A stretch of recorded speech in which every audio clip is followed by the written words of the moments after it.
Lots of material on all these ladies, but after they speak, I'm going to tell you a little bit more about each lady and how truly remarkable they are. Our first panelist that's speaking is Donna Ecton. Give a little wave. Our next speaker is Lisa Field. And our next speaker is Cleta Mitchell. Now, all I'm going to tell you is that Donna Ecton is a turnaround specialist. She is the founder of a management consulting firm, EEI Inc. in Paradise, Arizona. They examine businesses from an operational and marketing perspective and see what's preventing these businesses from being profitable. And then she goes in and recommends a plan of action to put the business back on track. She has served on so many boards, CEO, COO, many of the companies I recognize that she's been a part of and the chief operating officer of, because I know the stock ticker symbols, because that's what I do.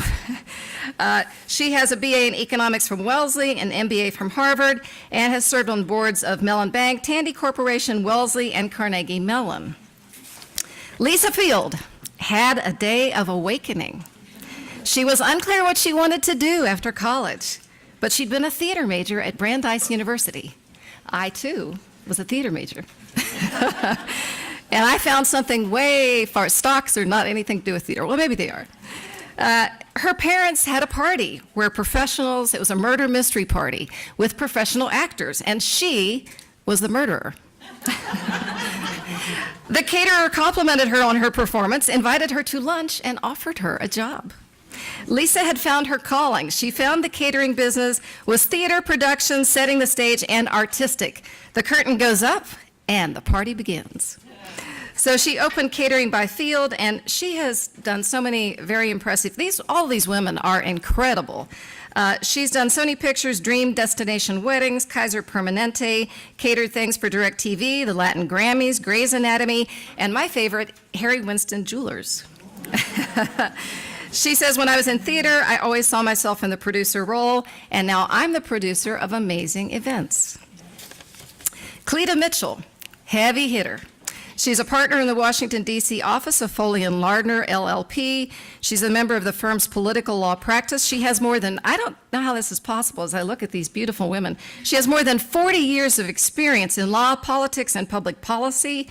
She represents some big people, numerous candidates, campaigns, and members of Congress, as well as state and national political party committees. She served as legal counsel to the National Republican Senatorial Committee and the National Republican Congressional Committee. She was named top lawyer in Washington, D.C. by the Washingtonian for her work in political and campaign law.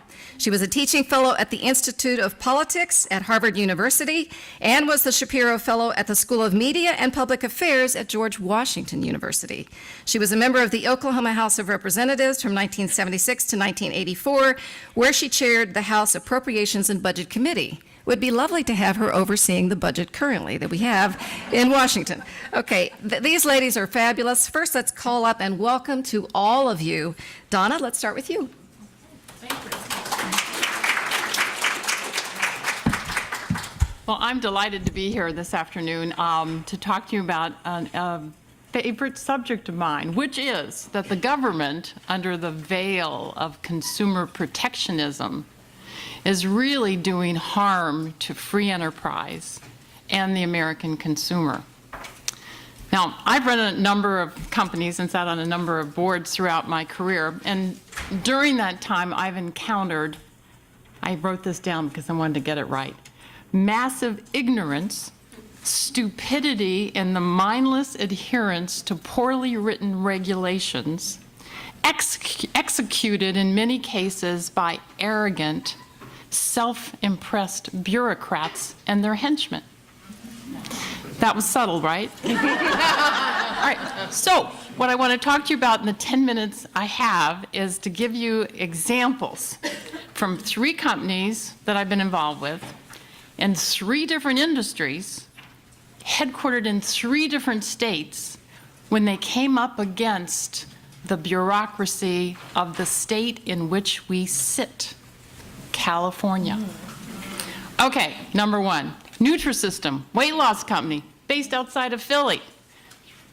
Doing well, I'm running 1,100 weight loss centers in the US and international, and I'm hitting the mic, and I get excited.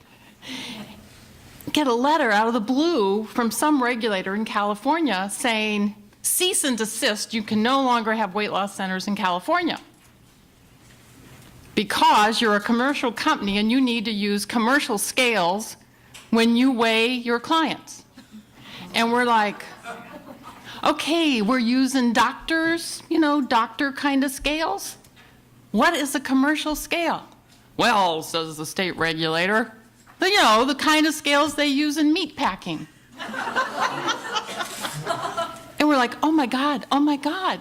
Here we're trying to be nice to these clients and telling them, oh honey, you're gonna look really great, but you gotta step on this scale that the state of California thinks you're like a slab of beef. Well, it would have put us out of business. I mean, when you think about it, you throw out the doctor scale and have to spend thousands of dollars to put in a commercial scale that will make your clients make a U-turn out the door, no more. Now, this was so many years ago that I can't remember how we convinced this regulator that they were out of their friggin' mind, because they clearly were out of their minds. So we survived. Okay, that's weight loss, right? Okay, so you think California doesn't like weight loss or has this thing with scales. Years later, I'm president and CEO of Andy's Candies. You know that little rectangular, nod your head, little rectangular green foil mint? Oh, yeah. Right? Chocolate, green chocolate? Yes? Oh, okay. Wait, don't applaud too long. I only have 10 minutes. I gotta talk fast. Okay, Andy's Candies. I was brought in to turn it around. It was near death, and we turned it around because the people of Wisconsin, they were just fabulous, and we did it. But there we are, doing better, feeling good, and I get a letter from some attorney general in some county in California saying, your packaging is deceptive. Now, this was the packaging Andy's Candies had been using for decades. And it was the packaging that worked on our, really expensive production equipment. And it was made so that the candy wouldn't be crushed when it would go in boxes and, put on shelves. So I call up this guy and explain it to him. No, it's deceptive. I'm going to stop it from being sold in my county. Now, we're selling to Walmart, Kmart, all the grocery chains, all the drug chains, convenience stores, and if they have to try to fix their logistics and distribution to not go into that one county, they're going to say, forget Andy's Candies, we're not going to go through that hassle. Plus, they probably would stop sending it to California, because why? And then heck, California, the distribution trucks, California, Arizona, Nevada, forget it. Andy's, you're out. So I couldn't have let this guy do this. So he won't listen to reason on the phone. So we get this great idea. We spend money to do a video of our plant, of our production, showing the chocolate going in and how it gets packaged and everything. And we knew if we sent the video to him, he'd never look at it.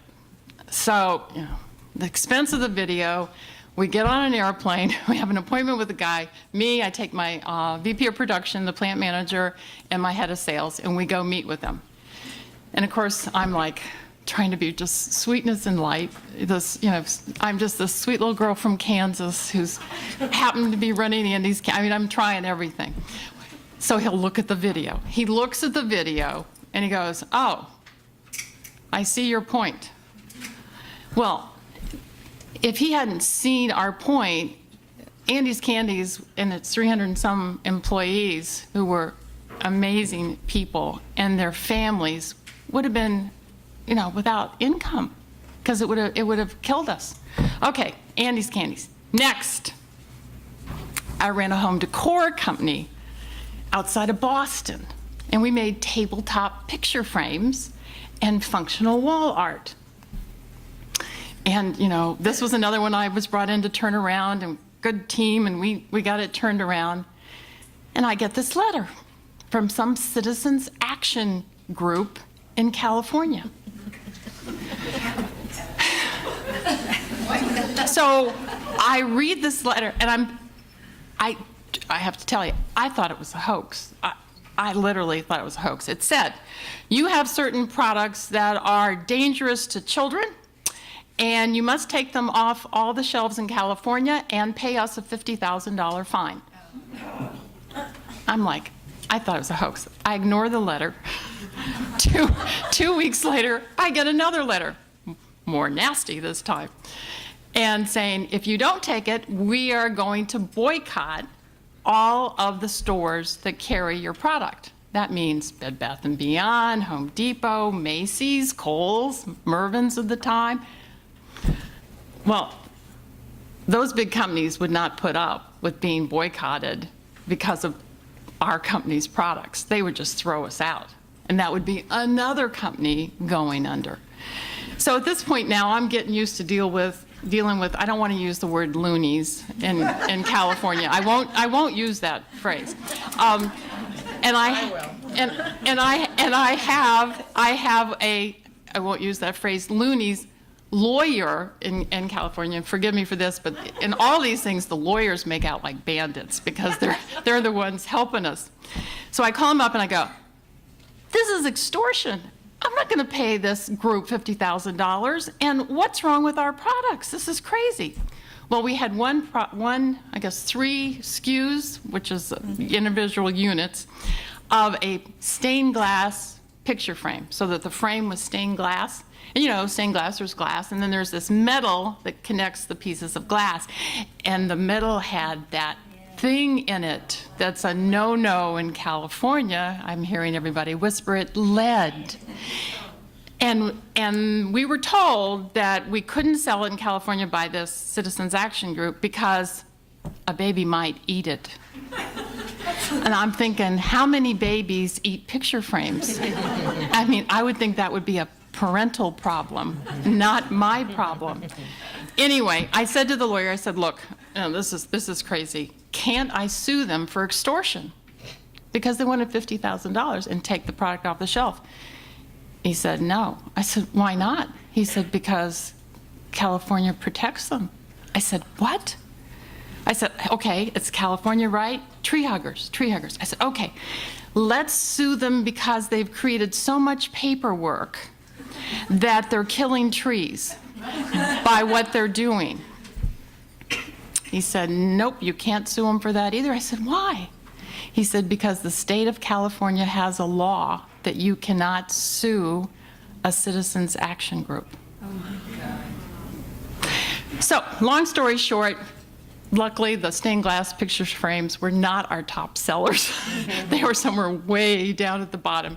So we just took them out of the catalog. And I said, but I'm not paying $50,000. There's just no way. And so I ended up talking to the group and told them, you know, that we're just this poor little struggling company. We've just come out of almost bankruptcy. And so I got the fee way down. But if it was very clear from our lawyer, if I did not pay some fee to this group, that they would boycott and name us, so that, you know, we would then go out of business too.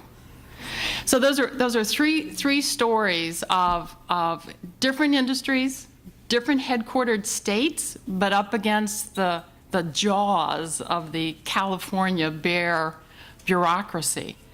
And what people don't realize is that in each of those companies, there are precious, wonderful, hardworking human beings that are doing everything they can to do the best for their families, and they pay their taxes and they work hard. And to allow the government to do this kind of thing across so many different industries is a crime. And I have another story, but I'm afraid my 10 minutes are up. Are they up yet? Go for it. Uh-oh. Okay, really quick. All right, so those were companies that I've run. Now, 2 boards that I've sat on. Now, this is national in scope, so I'm getting you out of California. For those of you who live here, I'm sorry. But national in scope. I served on the board of Mellon Bank back in the late 80s. I know most of you weren't born then, but anyway, back in the late 80s, when the feds announced, "We want to have a meeting with your entire board of directors." And we're like, oh, what's this about? So they march in and they look at us and they say, "You've been redlining." Now, for those of you who don't have a clue what redlining is, they believe that we kept these maps hidden in back rooms where we circled areas of the country where we would not give mortgages. And what they didn't realize, because they chose not to, is that we had shareholders, moms and dads and grandmas and grandpas and aunts and uncles owning shares in Mellon Bank, and they expected us to make prudent business decisions. And a prudent business decision means you do not give a mortgage to somebody who cannot pay the monthly mortgage amount. And it just happened there were certain areas of the country where we had a track record of give a mortgage, never see the money again because we weren't repaid. But they were our regulators, and they said, you will go and make those mortgages in these parts of the country where you haven't been making mortgages. They regulate you. You cannot say to them, you have to do what they say. So fast forward to 2006. I'm now on the board of H&R Block. Now, as you know, tax business, but H&R Block, tax business, we lost money 3 quarters out of 4 throughout the year. We made all our money in the 4th quarter because that's when tax season was. So we had all these offices vacant for 3 quarters of the year, costs, no revenues, lose money. But we made money in the 4th to keep the company going. Well, management said, this is crazy. We need to fix the seasonality of the business, buy some other businesses. So H&R Block bought a subprime mortgage business. Okay, so we're on the board and we're seeing the housing market going crazy because, banks are making mortgage loans like crazy. People are running around buying houses. Price of houses are going through the roof because there's all this demand. And we're getting a little nervous, so we turn to the head of our subprime mortgage business, and say, should we really be doing this? And you know what he says? Well, we decided a while ago we will only give mortgages to those people that are guaranteed by Fannie Mae. Now, for those of you, the noise in the room, Fannie Mae is a supposedly quasi-government organization where the management can make tons of millions in bonuses, but it's really a government-controlled entity. So we're like, oh, if Fannie Mae is guaranteeing them, then, it can't be so bad. Then Wall Street goes, God, look at these subprime mortgages, high interest rates, Fannie Mae's backing them. Let's buy a bunch and syndicate and sell them out, because, it was a sure thing because the government was guaranteeing the loans. So then what happens, right? As you well know, the housing bubble burst. There was just, well, okay. I'll try to be calm. But so what happened when the proverbial hit the fan? Did the government say, whatever it says, I can't read, so I got to quit? It just means hurry up. Hurry up. So did the government say, oh, we're so sorry. We should have never forced the banks to make those loans. We really blew it. We're really sorry.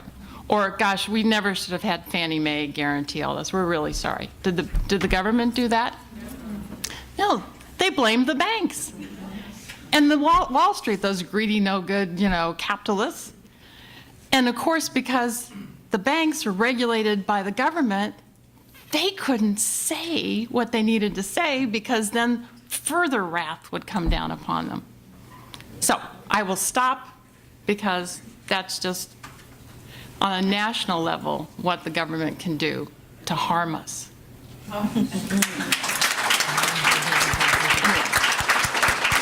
Now I can see. Thank you so much, Donna. All right, we have Lisa. You can either stay where you are or you can come up here if you'd like to stand here. Whatever, if you're more comfortable. Okay. Thank you. So what Donna does is a lot of problem solving, which is what I do too in my business. But today I'm going to talk about building and maintaining relationships. And it's really interesting because when I first started out, I knew that I had to bring in business to be successful. And I started with small parties, anniversaries, birthdays, 50 people, 100 people, 200 was a big number for my business. And I wanted to, at a certain point, I felt comfortable, I'm ready to go to the next step, and I wanted to do corporate. And unfortunately, like attracts like, and my referrals were all personal parties, 50 to 200 people, private. And I kind of was stuck, and I did a little bit of advertising in trade with some magazines, and no result. Cold calling, because catering is like theater. You have your 4-hour window of the party. You can't say, you know what, we didn't do a great job. We're going to send you another party in the mail. Sorry. You only have that time. So people are really cautious about who they use in the business. I had to get a personal referral. And it came from a former employee, Bill. He had come to Los Angeles to build up his career after college, and he worked for me as a waiter. And we lost touch, and 5-6 years later, I get a call. He's at a large law firm in Los Angeles. He's the events manager, and he'd like to, hire me to do a large corporate function. You never know where these associations are going to lead. I have always maintained that you have to be nice to people, not just clients, but vendors and staff. Always. It's a mission statement. It's part of what we do. And in catering, you want everyone on the job to be happy, because you want your guests to be happy. And if there's surly waiters or lighting guys that are just not right on the ball, you're not going to have a good event. But this kind of thing went beyond. I mean, this was a guy who had seen the background of catering, not what I show to the guests, but what happens in the back before we problem solve, the craziness, the mistakes. But obviously what he saw was not the mistakes, which will happen to everybody, but how I fix them, and in the manner I fix them, not screaming, yelling, because there are some in my business that do that. They're kind of known for that. So that's how I got from my first obstacle in business was to grow to bigger parties. My solution was just maintaining my ethic to be nice and kind and respectful to everyone I did business with. And it really paid off. And I started on the corporate arena. So bottom line, it's all about relationships. The other thing I learned is once you have a relationship, to maintain it. We did a 10th-year anniversary for a couple named Tom and Greg, and it was a great event. They were totally happy. I met the family at the party, and, I thought I made an impression, but throughout the years, between their 10th anniversary and their 20th anniversary, we kind of lost touch. I mean, I did holiday cards every year. I did birthday cards. Now with the internet, you can email them an article that you think they might find fascinating, but it's a way to keep your name in their consciousness. Because no matter how good you were for the 10th anniversary, 10 years goes by and their friends have this great caterer and event planner, or they've gone to a party and it's great, and you have to keep your name out in front. Maintaining the relationship is just as important as establishing the relationship. Of course, I did keep that relationship going. I did their 20th. It was a huge success. And who knows how many more referrals I got from that. On the flip side, when I first got into business, I did a wonderful party for a woman named Paula. Beautiful home, lovely guests, big holiday event. It was my first party with her. I was sure I had a new client for life. And she called me a couple days later and said, "We're missing a spoon." A spoon. Okay. My attitude, I had my staff look for it. We didn't have it. I mean, there were many places that little things can disappear to in a party when you're doing 200 people. It could have gotten thrown away in the trash. There's so many things could have happened to it. But what I didn't do is acknowledge that it was important to her. I didn't realize that that would be a deal breaker for her. But it was. She never called me again. And after that, you will find me digging through crates, through trash, in the dark, in an alley, wherever, just looking for that one spoon. So don't overlook the small stuff. Another great relationship story is Dee Dee. I met her when she was managing a theater in Westwood, and she was very nice. We had the same birthday. We became friends. And I didn't really think much of it. But she then moved on and got into marketing at another law firm and was, in charge of hiring, catering, and event planning, and she did. And this was an even bigger party. This was like 500 people. Great step for me. But not only that, she introduced me to a colleague in the real estate division of her office. I did a party for her.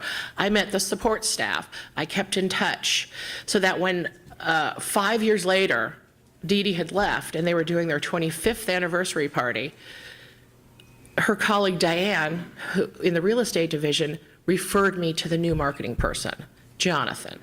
So Jonathan was happy to use someone who had a known track record with the company. He was new, he was thrilled. I did a great job. My reputation was of someone who fulfilled her promises, who showed up, was professional. It was a great experience. 5 years later, when they did their 30th, Jonathan was gone. I hope this doesn't say anything about law firms and movement in law firms, but he was gone. But Diane, the real estate person, was now in charge of the 30th anniversary party. I was the only one they called. They didn't even get any bids. So dealing with as many people as you can in a company, and making sure that with each encounter you maintain your reputation and follow through on your word and do what people expect of you.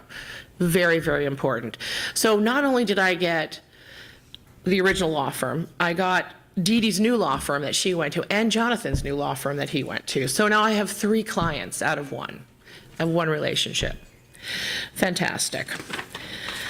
So it also applies to colleagues. I got a referral from a girl named Tamiko who had moved on. I had worked with her at my first catering job, and she moved on to a studio.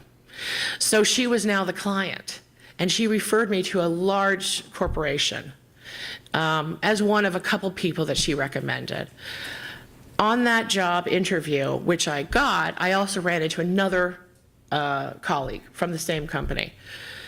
I did catering, he did design.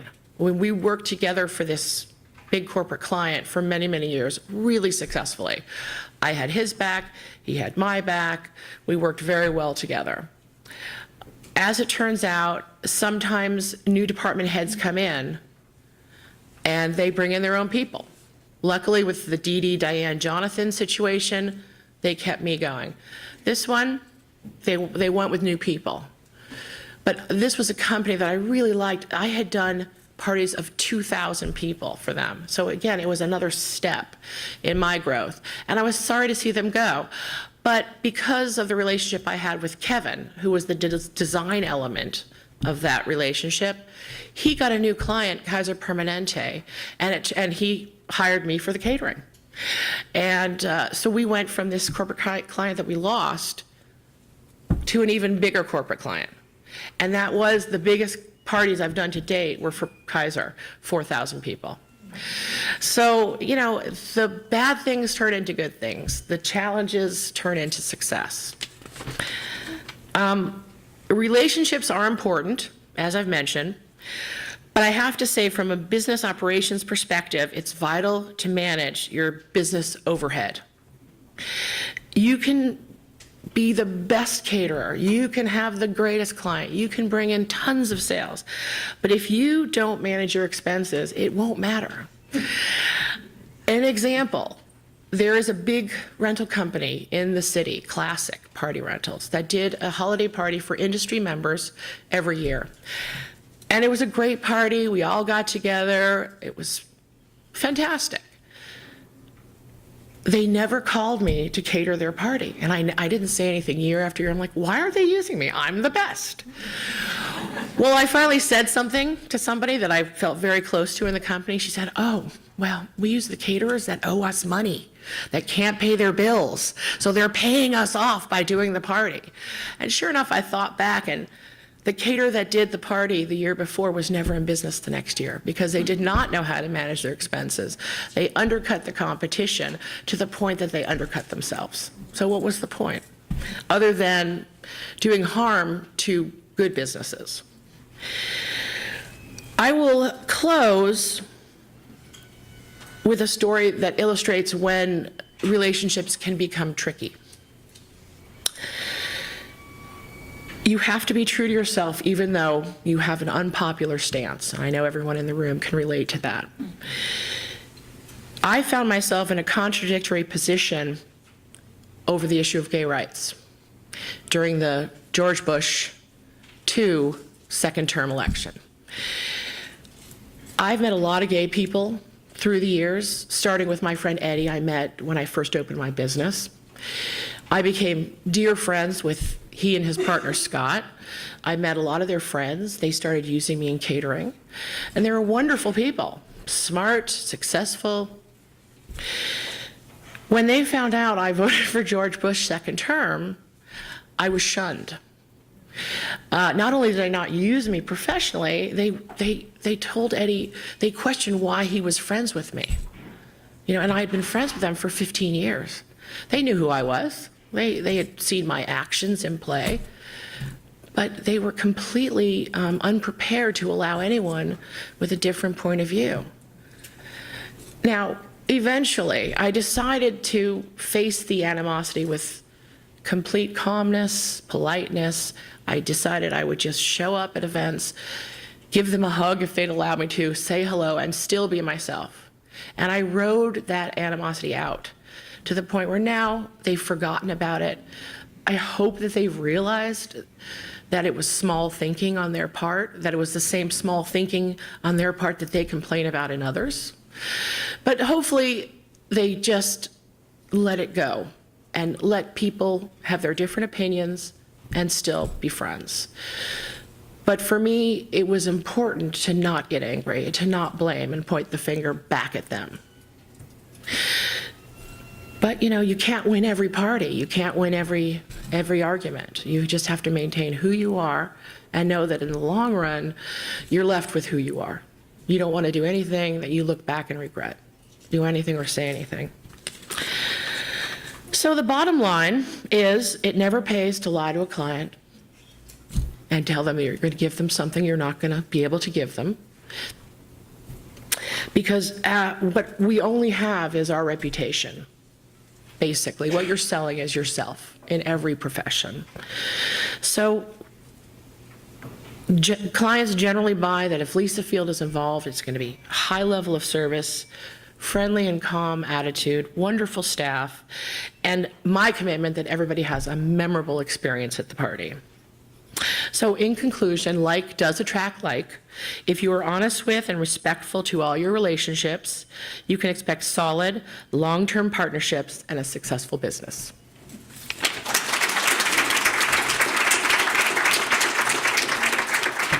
And now we have our big bad lawyer. We have Cleta. That's right. Well, I have one thing to say to you, Lisa. You didn't build that. And I'm actually thinking that those North Korean missiles aimed at California are looking better all the time. Anyway, so how many of you given any thought to maybe wanting to go to law school? Okay. Well, the first thing you need to understand about being a lawyer is that you are a businesswoman.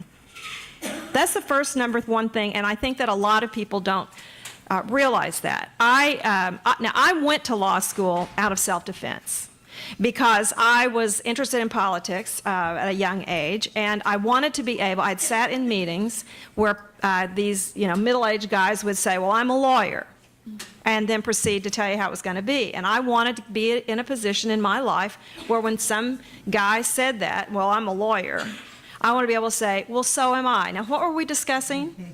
And I also knew that if I went to graduate school in history to write a PhD, that I would never finish my dissertation. So I decided that if I really was going to do something, I should go to law school.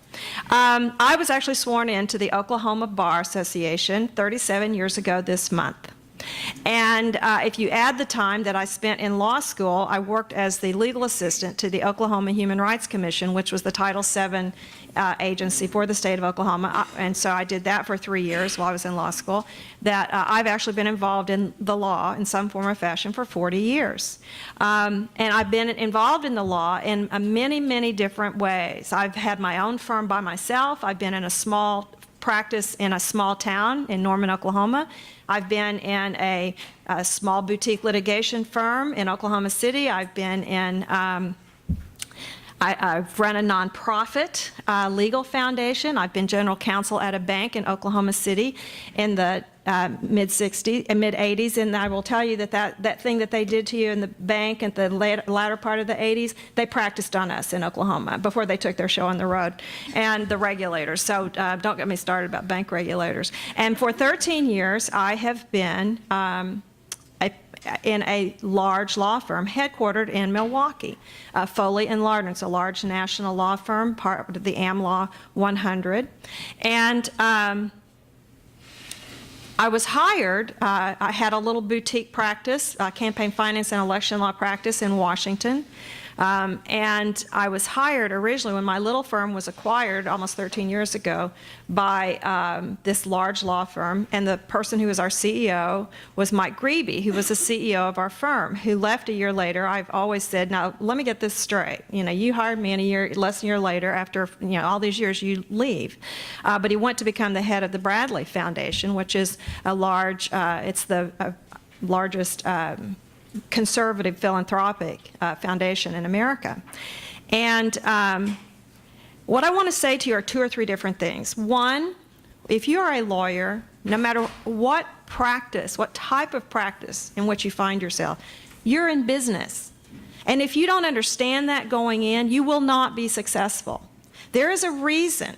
I think a lot of women don't get this, but there's a reason that half of the law school students in America are women, half of the law school graduates are women, yet only 12% of the partners in law firms in America today are women. I think what happens is that you think, oh, gosh, I'm going to be a lawyer, and that means that somebody's going to bring me business, and I'm going to study and research and write real well, and they don't ever think about the fact that actually, if you're going to be a successful lawyer, you're going to have to find clients who can pay, find clients who will pay, make the clients pay.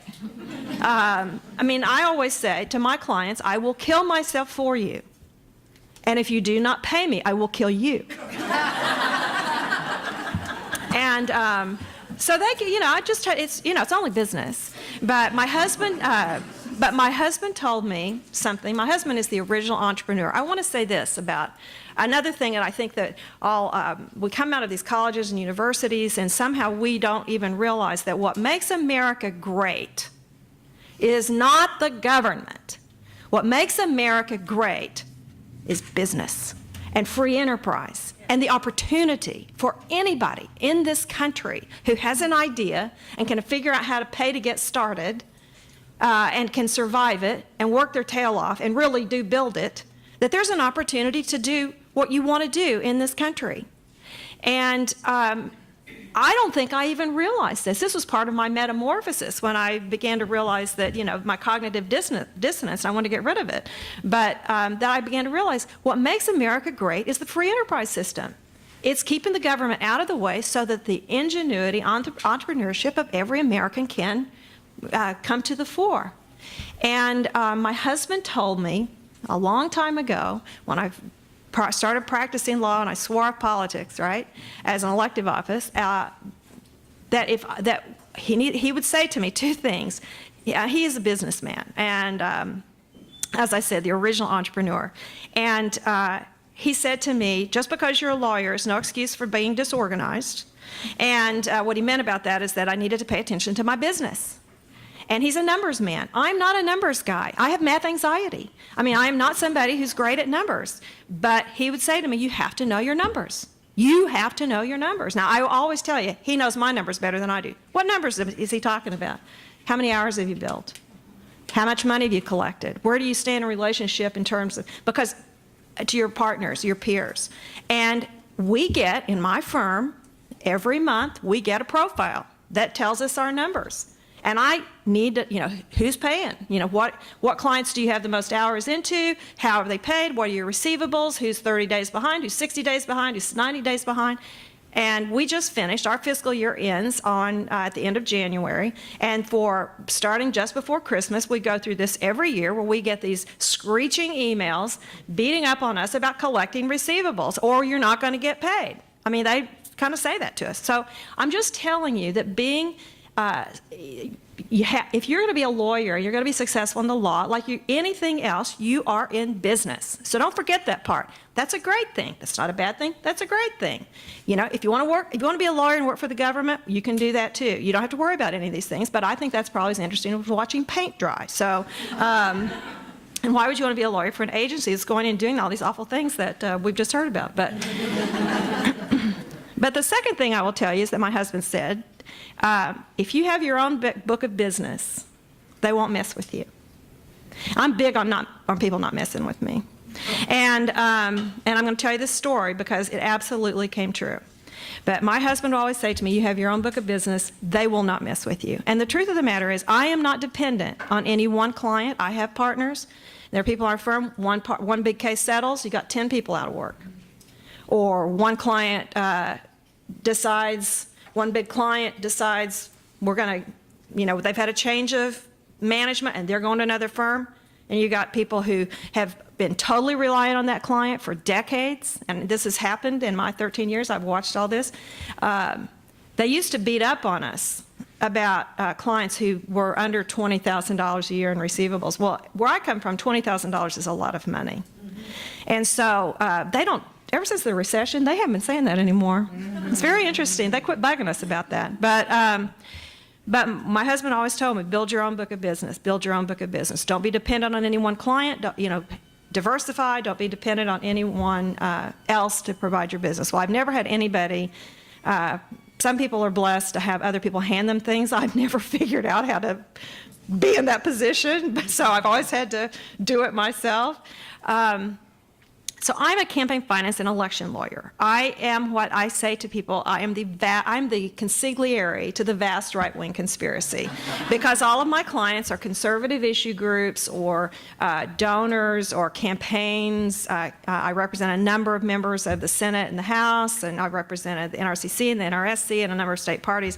And I represent some corporations, but since they don't have any political philosophy, I have one client, a corporate client, that is a big corporate client, and they actually have a philosophy, and they only give to pro-business conservatives. None of the other clients are like that. All the corporations, they're just complete whores, and they just, want to make sure, okay, we're giving half to the Dems and half to the Republicans, and so, I mean, I would kill myself if those were the only clients that I had. But I don't. I have, people who are really trying to do things, and I consider that my job is to help them accomplish what they're doing, which is trying to save America. So, but I'm an election lawyer. So in May of 2009, I received a phone call from a group in the District of Columbia who asked if I would represent them because the D.C. Council was in the process of changing the definition of marriage in terms of what marriages the District of Columbia would recognize and give the full faith and credit to. And look, I've lived in Washington for 20 years in the District of Columbia until finally my husband said last year, I'm sick of this. It's like living in third world country where I'm not living here anymore. So we sold our house in the District of Columbia, but it is like living in a third world country. I mean, every cockamamie, socialist, ridiculous program, policy, or idea that anyone can think of has been tried and has failed in the District of Columbia. And it's scandalous, and they're corrupt. I mean, it's just all the things that you love about your nation's capital. So they were in the process, literally, in a bill that was entitled, it was a tax bill, tax piece of legislation before the D.C. Council that was a tax bill. They were changing marriage and recognition of marriage. And so this group asked me, the DC Stand for Marriage organization, asked me if I would represent them and tell them what their options were to circulate petitions to try to change the law. So at being an election lawyer, and guess what? They were paying, because I do this for a living. They may be not for profit, but I'm not. And they're paying client. And that is actually the other thing, because people have been complaining about my clients for the whole time that I've been at the firm. I would get these people who, when my client list first started coming in through the conflicts checks, so I'm representing the National Rifle Association and all. I mean, these people were just, who is this woman they have hired in the DC office? And so the CEO calls me and says, what do you want me to say? I said, I'll tell you what you tell them. You tell them that my clients pay. Cleta's conservatives clients pay. Unlike the left-wing groups for whom we do work for free, pro bono, because all the pro bono stuff is for free, and it's all for all liberals. And I said, so really what I should ask them is why it is that Cleta's paying conservative clients should be subsidizing the left-wing pro bono work that we do. So I said, just toss a few of those things back at them and leave me alone. And so, so this is a paying client, right? So this is in June, and I start working on this, and the Congress, of course, is controlled by the Democrats, and so Congress has to play a role in anything that the DC Council does. And fast forward, we didn't get our election. We tried to have a referendum. We tried to have the initiative. We ended up taking a case to the DC Court of Appeals, which is like their Supreme Court. They sat en banc for the first time in 15 years to hear the oral arguments. And we argued the theory that I came up with, frankly, which was what the Home Rule Charter allows. And it does not allow the DC Council to deny petitions to be issued on any subject except appropriations and budget. And this was not a budget item. But they had added this other criteria, and we lost in a 5-4 decision because we had these lawless people on the court. But so that's going on, and I'm just practicing law, right? Doing what I do. I'm an election lawyer.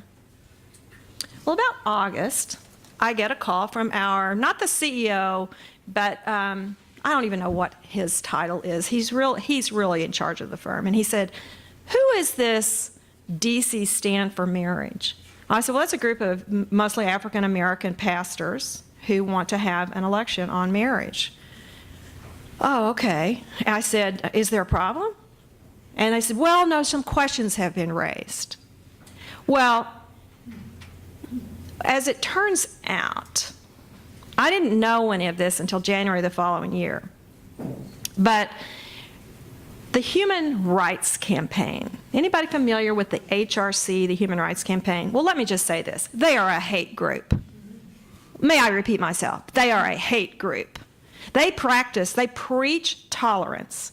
They practice hate. Well, they had stirred up this thing with, and they're gay activists in my firm, and we are so politically correct. Oh my gosh, I'm going to talk about that in a minute. But these people had started stirring up that they could not stand that I represented this organization. But our management stood behind me and said, we're not going to they wanted the firm to make me fire this client. And which of course violates all the basic principles of American jurisprudence, but they did not make me fire the client. Fast forward a year later, I was hired to represent the Maryland Marriage Alliance. This time I went to the firm and said, okay, I want you, because you guys were stand-up guys, I'm going to tell you in advance. I'm not going to put it on the green sheet, so no one needs to know. And, they want to have a referendum in Maryland. So the firm was all very positive, don't worry about that. Fast forward to 2011. I get a call. And understand that what I do when I'm representing these groups is I'm helping them with the election law, or I'm helping them with the campaign finance law, because there's been a huge effort on the part of gay rights activists to use the campaign finance laws to require disclosure of contributions as a means of, and then they don't want transparency, they want a target list. And they've targeted our donors, and it's documented what they did in California. But so then the Minnesota Minnesota for Marriage called and wanted me to represent them because we had a big brouhaha going on with the Minnesota Campaign Finance Board. Well, I was going to give a speech at the University of Minnesota Law School in October. I was hired in August, and so I had been doing work with them on this campaign finance law. And so I told the client, I'm going to be in Minnesota. If you want to do any meetings while I'm there, I'll come in the afternoon early and we can meet or whatever. They decided they wanted me to sit down with some of their legislators to explain what the Campaign Finance Board was doing on this new disclosure regime that they had come up with that was just completely outside the legal authority of the board to do. And so I went the afternoon early. I met with them. It's all about campaign finance law. We didn't even talk about the marriage referendum. We just were talking about campaign finance law. And so then I gave my speech. I came back, and I got to thinking, because one of the things I do in my practice is I help people with registration as lobbyists at the federal and state level. And some states I know have very low thresholds for registration as a lobbyist. And I thought I better look and see, because it would be kind of embarrassing as a lawyer who advises people about that if I broke the law. So I looked it up. Oh my gosh, it says if you are paid by an entity and you receive more than $3,000 in a calendar year, and you have one meeting with a legislator, you have to register as a lobbyist. So I filed this registration very clearly on behalf of this client and said the subject matter is campaign finance regulations as applied to ballot committees. The Human Rights Commission proceeds to take that, go back to my law firm, but this time they were ready. And they had gotten leading gay business people in different cities around the country.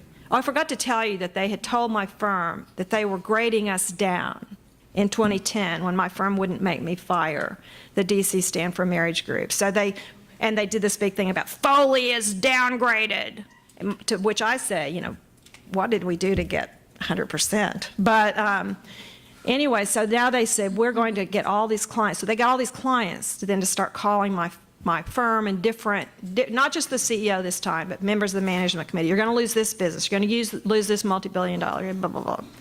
So we ended up, I was furious. But what we finally agreed to do, here's what we agreed to do. Because our firm, meanwhile, has been representing all these pro-gay marriage efforts free. And I kept being troubled by that. So what we agreed was that our firm would no longer represent either side as a client for money, and that so I continue the representation through the Act Right Legal Foundation and the Alliance Defending Freedom. I just can't do it through the firm. And so I'll just close. I know they're yelling at me about closing, but I have to tell you this one more thing. Everything big in America is politically correct and liberal. Everything. Big law firms, big companies, big accounting firms, big consulting organizations. And every year we have to do an assessment at the end of the year. We write our partner profile, what we've done during the year, and we always have to say what we've done for diversity. So every year, I just write on my diversity profile, I am walking diversity. I'm from the South, so I talk funny from all these other people I work with. I said I'm conservative, and when my marriage clients come to meetings at our firm, it is the most diverse group of clients that we ever have in our lily white offices, because they're mainly African American and Hispanic church leaders. But just know when you're going into it, if you're going to be a lawyer, if you're going to go into a big law firm or whatever, you're going to be going into the lion's den. And you just have to be prepared for it. But having gone to an American university or college, you should be ready. Thank you.